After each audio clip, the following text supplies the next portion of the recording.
ဒါဦးလေးနော်ဦးလေးဦးဆိုဒီမှာ channel တဲ့ကတော့ဦးပျော်ပြလိုက်ပြီနော်အဲ့ဒီ channel ဟောင်းဦးလေးကတော့အခုမှမှတ်မိသေးလားဒါဦးလေးနော်ကဲဦးလေးကတော့အပြီပေါ်ပြင်းနေပြီပေါ်တက်ခွက်လေးတက်နခွက်လေးပြချပြလိုက်မယ်နော်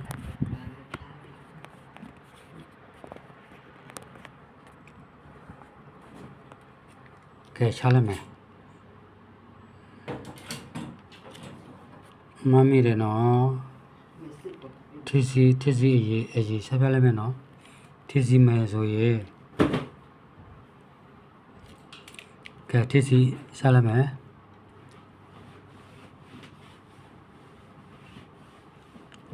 ဒီမှာသုံးလုံးပေါ်ချင်းနော်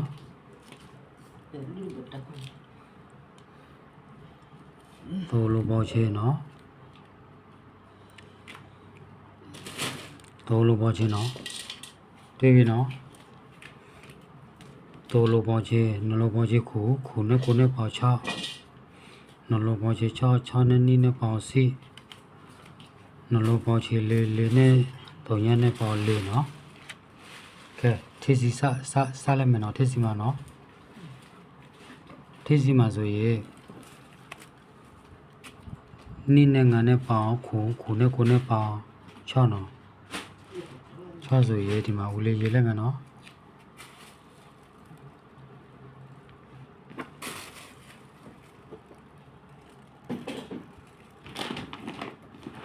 ဦးလေးရေးလိုက်မယ်နော်ဒီမှာ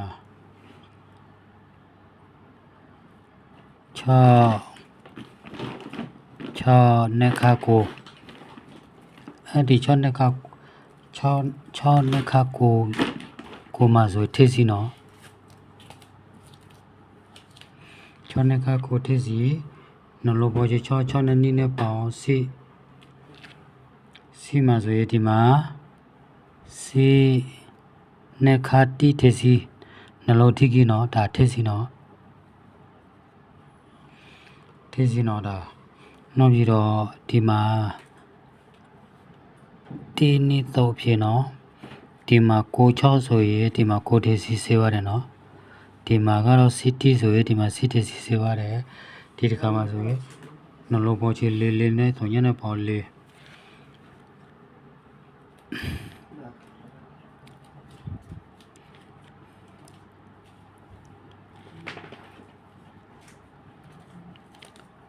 ဟာဝေဝပဲလဲလို့လဲလေနဲ့ခါနိတစီနော်အဲ့ဒီလေနဲ့ခါနိဆိုရင်လေနဲ့ခါစီဆိုရင်အပြေပေါ်တဲ့ကွယ်ဦးလေးချပြပေးလိုက်မှာနော်နှလုံးပေါ်ကြီးငါနဲ့ကိုနဲ့ပေါင်း6နဲ့ခါ9ဆိုရင်ဒီမှာ9တစီနော်ဒီမှာ9တစီညှိပါတယ်နော်9တစီညှိပါတယ်နှလုံးပေါ်ကြီး6နဲ့9နဲ့ပေါင်းစီနဲ့ခါတိဆိုရင်ဒီမှာစီတစီညှိပါတယ်နော်ဒီမှာနော်ခုနကတော့9တစီနော်9တစီမှာဒီမှာ9တစီညှိရတယ်စီတစီမှာဆိုရင်စီတစီညှိပါတယ်ဒီတစ်ခါမှာဆိုရင်3လုံးပေါင်းချင်းမှာနှလုံးပေါင်းချင်းလေးနဲ့3ရက်နဲ့ပေါင်း4နဲ့ခါနိဆိုရင်ဘယ်ပြင်းနဲ့စီကြည့်လိုက်မယ်ဆိုရင်တစ်ခွက်ထဲဆိုရင်ပါထီစီကဲရမလဲနော်ပြီးဆိုရင်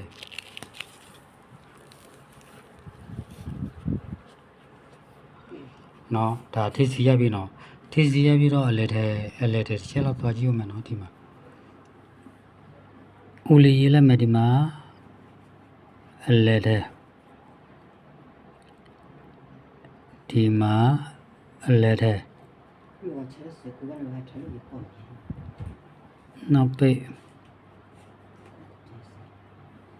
နောက်ပိတ်နော်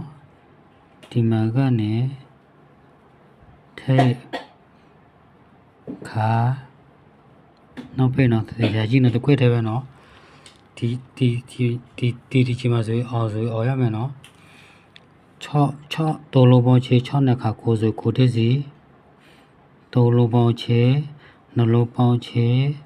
6နဲ့နီးနဲ့ပေါင်းစီနဲ့ခါတိဆိုရင်စီနဲ့ခါတိဆိုဒီမှာ7တက်စီနော်ဒီမှာဒါစစ်နော် စေနခတင်နော်ဒီတစ်ခါမှာဆို3လုံးပေါင်းချေလေးနခနေ့ဆိုစေရမယ်ခဲ့အဲ့ဒီဟိုကလေးထဲမှာလွယ်လေးပဲနော်ကလေးထဲမှာဆိုရေကိုနဲ့ငါနှလုံးပေါင်းချေကိုနဲ့ငါနှလုံးပေါင်းချေမှာ14နော်ကိုနဲ့ငါနှလုံးပေါင်းချေ14မှာဒီမှာကနေစောင်းပေါင်းချေနှလုံးပေါင်းချေမှာ4ခုခါနော်ဒီမှာရေးလိုက်မယ်နော်ခုနှလုံးပေါင်းချေ4ဒီမှာကနေခုစောင်းပေါင်းချေ4ဆိုရခုခါနော်နောက်ပြီးတော့ဒီနှလုံးပေါင်းချေမှာ1ဒီမှာကနေ9နဲ့6နဲ့ပေါင်းစောင်းပေါင်းချေ1နော်စောင်းပေါင်းချေ1ဆို6ခါနော်ရေးလိုက်မယ်နော်အဲ့ဒီဥစ္စာတခုကတော့စစ်နော်မှတ်မိတယ်နော်စစ်နော်ဒီမှာကတော့နှလုံးပေါင်းချေ1စောင်းပေါင်းချေ1မှာ6ခါ6လည်းတယ်နောက်ပြီးတော့နှလုံးပေါင်းချေ9အဲ့ဒီနှလုံးပေါင်းချေ9မှာဆိုရင်ဒီမှာကနေငါစီပြီးသားမို့လေးလာမှာနှလုံးပေါင်းချေ9ဒီမှာကနေနှလုံးပေါင်းချေမှာ9ဆိုရင်ဒီမှာကနေလေးလဲတယ်နော်လဲထည့်ရပြီးတော့ဒီမှာ6ခု9ခုနော်ဒီမှာ9ခုတွေ့ထိတယ်နော်ဒီမှာ9ခုနော်နောက်ပြီးတော့ C6 T6 ဆိုရင်ဒီမှာကနေ C6 တွေ့ထိတယ်နော်ဒီမှာနော်ဒီတစ်ခါမှာဆိုရင်လေးနဲ့2လေးနော်ကဲလက်ထည့်ရပြီနော်ဒီမှာကနေလက်ထည့်ခုနှလုံးပေါင်းချေ4ဒီမှာကနေခုနှလုံးပေါင်းချေ4ခုလဲတယ်နော်ခုလဲတယ်နှလုံးပေါင်းချေ1ဒီမှာကနေ9 6နှလုံးပေါင်းချေ1မှာဆိုရင်6လဲတယ်နှလုံးပေါင်းချေ9 9 4နှလုံးပေါင်းချေ9မှာဆိုရင်4လဲတယ်နော်ပြီးဆိုရင်ကဲပြီးဆိုရင်နောက်တစ်ချက်တော့သွားကြည့်အောင်မယ်နော်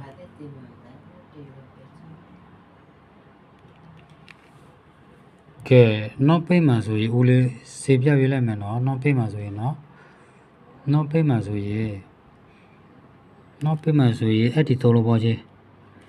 နှလုံးပေါင်းချေ6နှလုံးပေါင်းခုနှလုံးပေါင်းချေ6နဲ့နီးနဲ့ပေါင်း8နော်နှလုံးပေါင်းချေ1နဲ့9နဲ့ပေါင်း8 3လုံးပေါင်းချေ8မှာဒီမှာကနေ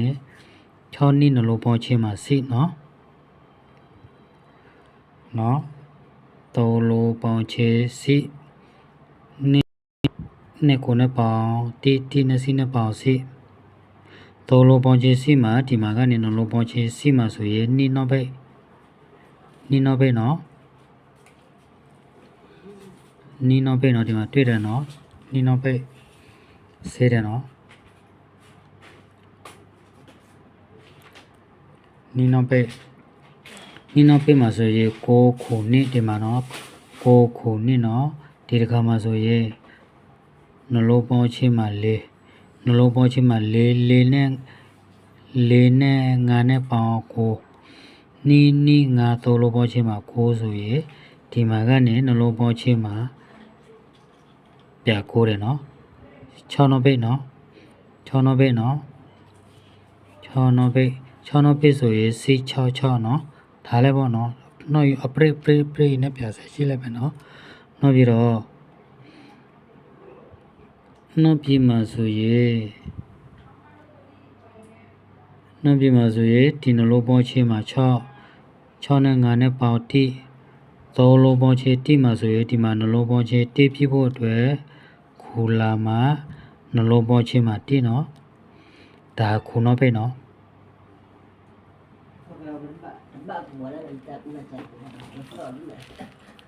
ထော်ရနေနဘတ်ထဲလို့မပါဘူးဒီထဲလို့ပေါ့တပေါ်ရတဲ့နော်ကဲ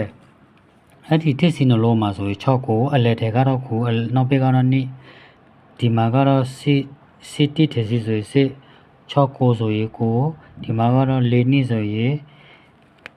2မလားနော်ကဲရေးလိုက်မယ်နော်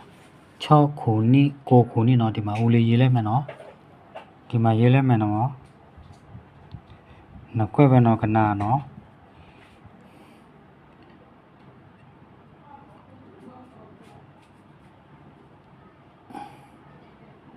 6ခု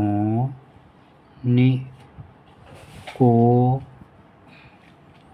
ခုနိနော်အဲ့ဒီနှစ်ခွဲမှာဆိုရင်ဒီမှာကိုခုနိနော်ဒီမှာကိုခုနိရေးရတယ်နော်ပြီးနောက်ပြီးတော့စီတီထေစီဆိုရင်စီ66တီ66နော်နော်စီ6ဒီမှာစီတီထေစီဆိုစီ66ဆိုရင်တီ66နော်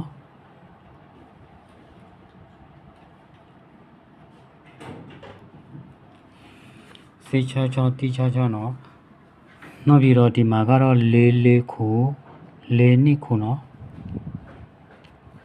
44ခု4နှစ်ခုနော်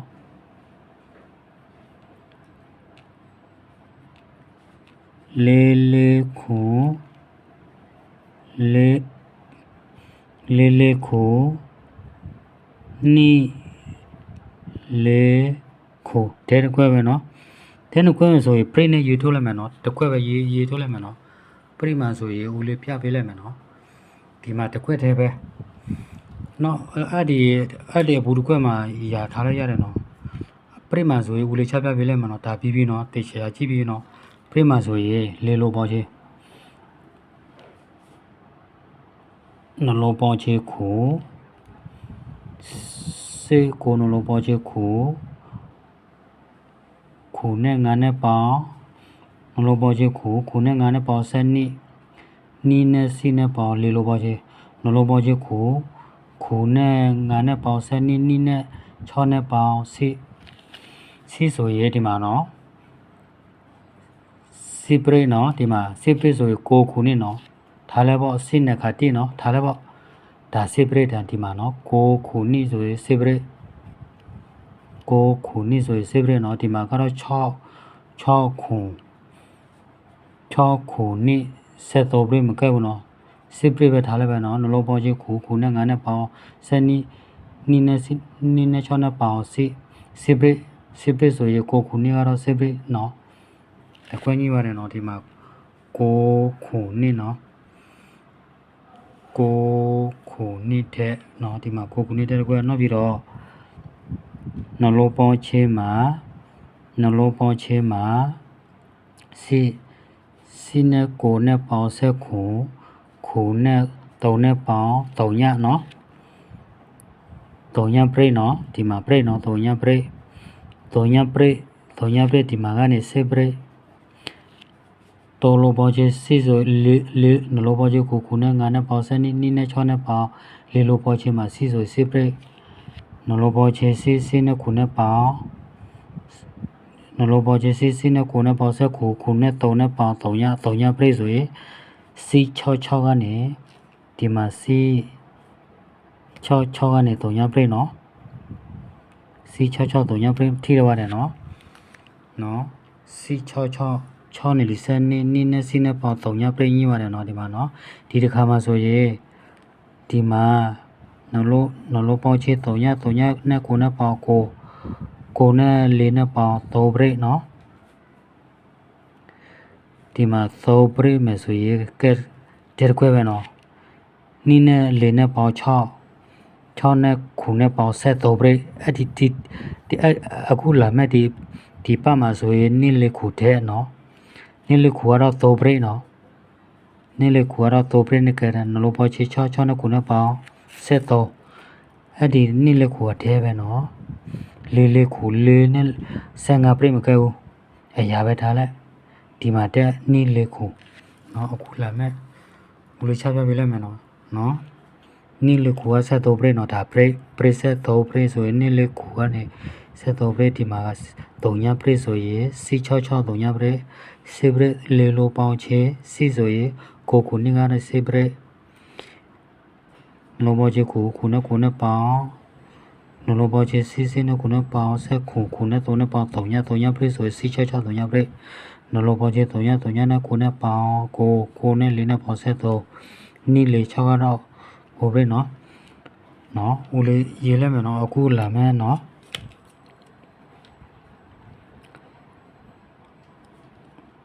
16ရက်နော်နီလေကိုနော်ဒီမှာနီလေကိုနော်16ရက်4လ2026နော်2026မှာတဲတခွဲနီလေခွန်နော်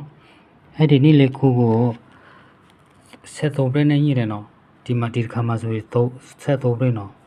ဒီ3ညပြည့်မှာဆိုရင်666စေပြည့်ဆိုရင်9ခုနဲ့ဒီတစ်ခါမှာဆိုရင်